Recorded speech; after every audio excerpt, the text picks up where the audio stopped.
Bom dia, nono ano. Hoje vamos falar sobre o desenvolvimento econômico na Europa. Vamos ver mais a fundo essa- essas diferenças que há no continente europeu. Então a gente já vem passando por um longo processo, né, de estudo do continente europeu, abordando a questão dos Estados Unidos e da Rússia influenciando esse continente. Então a gente já falou da Guerra Fria, falamos da queda do regime socialista no mundo e todos esses eventos importantes interferiram demais no desenvolvimento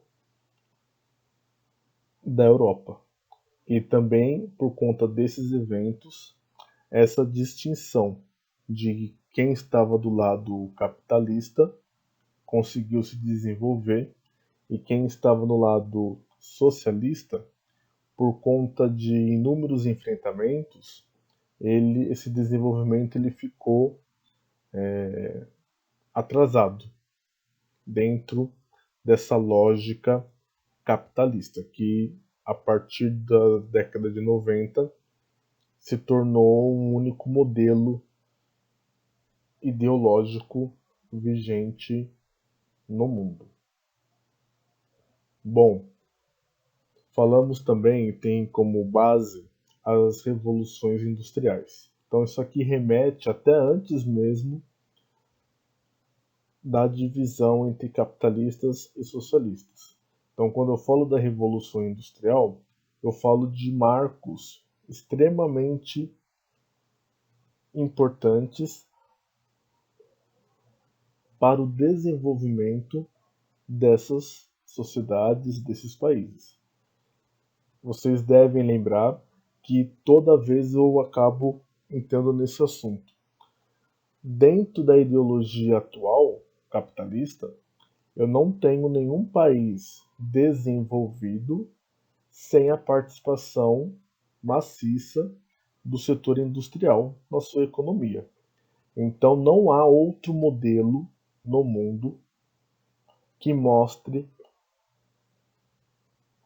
que país desenvolvido automaticamente é um país industrializado. Não há no mundo um país desenvolvido ligado ao primeiro setor, por exemplo. Então, com os marcos das revoluções industriais, os países que iniciaram esses movimentos, essas revoluções, destaco aqui para a gente Alemanha, França e Reino Unido. Então, esses países, eles, por lançar essas novas tecnologias, esse novo modo de produção, eles saem na frente e são nesses países que eu mencionei para vocês que inauguram esse novo espaço geográfico que a gente acostuma denominar de espaços urbanos ou cidades, simplesmente, né? Então, esses espaços urbanos, juntamente com a industrialização, provocou esse movimento das pessoas saindo dos interiores e procurando esses grandes centros.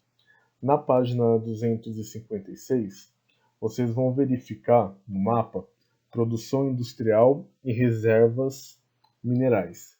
Vocês vão perceber que toda a Europa capitalista ela é tomada por concentração industrial, minas de ferro, minas de carvão.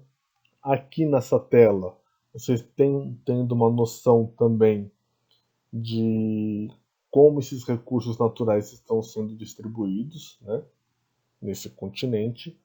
E notem, né, o leste europeu ele é vazio ou possui um número muito restrito tanto de indústria como também de recursos naturais. Na próxima tela, a integração econômica na Europa.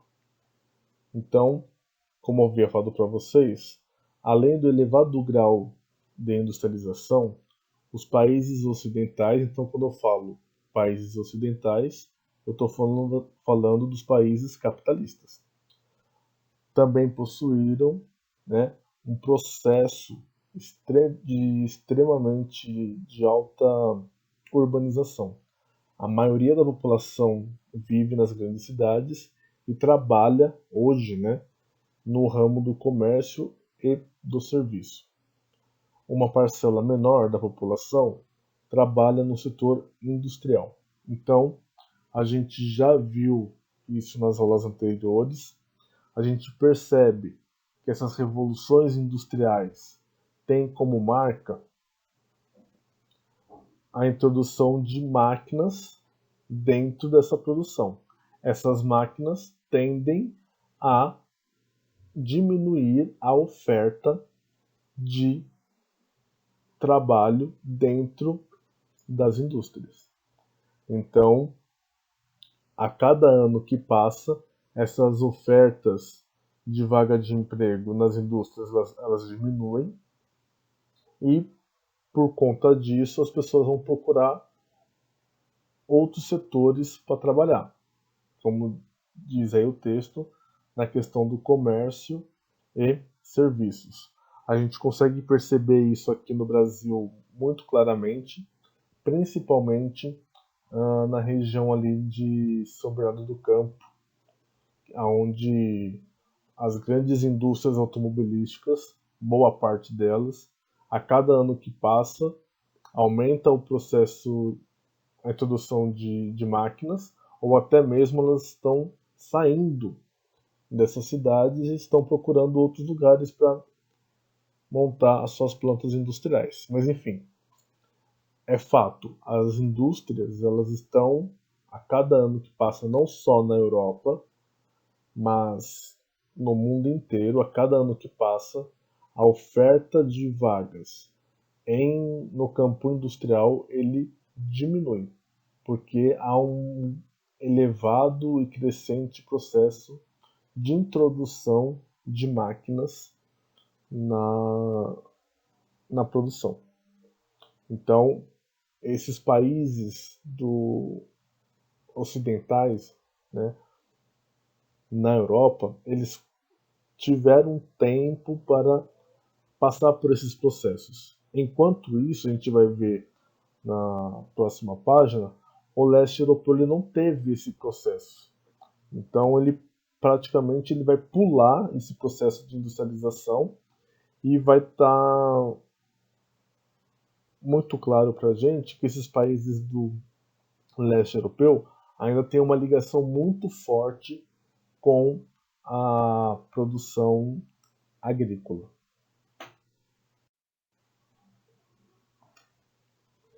Então, como eu havia falado para vocês no início, com a crise do socialismo entre o fim dos anos de 1980 e o início de 1990, os países da região vivenciaram difíceis processos separatistas, muitos deles extremamente violentos.